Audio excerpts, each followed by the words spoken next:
ভারতবর্ষে এই গরু এক্সপোর্টে ইন্ডিয়ার দ্বিতীয় নম্বরে, আর আমরা আজকে করছি অত অপরাধ আমরা করে ফেলেছি।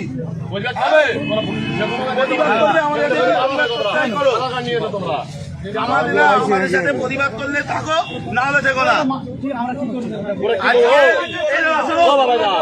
জানি না আজকে এই মাংস, গরু মাংস বাইরে দেশে এক্সপোর্ট হচ্ছে, আমাদের ইন্ডিয়া দ্বিতীয় নম্বরে। আর আজকে আমরা অপরাধ করে ফেলেছি, এর জবাব কেউ দিতে পারবে? সুতরাং কাকা নাম বলো, সঞ্জয়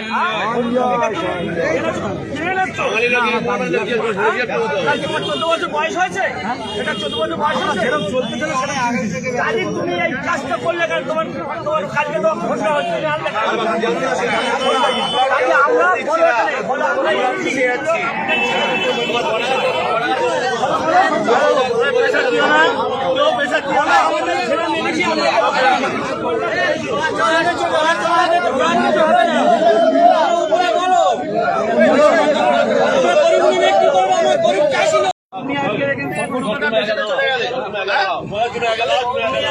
বেচে চলে গেলে, তুমি আজকে মালগুলো বেচে চলে গেলে, আমাদের মুসলিম ভাইরা কিনলো, কিনে রাস্তায় খারাপ করে থাকলো, তোমরা নিয়ে চলে যাও।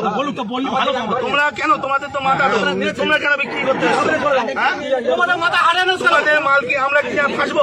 মাথা বেশি দিবে, তোমরা চলে যাও। ভালো কথাই বলছি, হাট এখন মাথা দেয়, তোমরা চলে যাও। কেউ একটা ভালো কথা বলো, এনাদের কেউ একটা কিন্তু কোনো কথা বলবে না। উপরে বলুক, উপরে বলতে বলো, করে খাই, আমরাও করে খাই। এখন কথা হচ্ছে ওনাদের মাথা, ওনারা বেচে দিচ্ছে, আমাদের মুসলিম ভাইরা কিনছে, কিনে ফেসে যাচ্ছে, ওনারা টাকা টেনে বাড়ি চলে যাচ্ছে, আর কিন্তু ওনার সমস্যা নেই।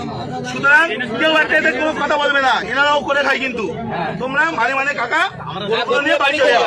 সরকার যতক্ষণ না নির্দেশ দিচ্ছে কি হবে, কেউ কোনো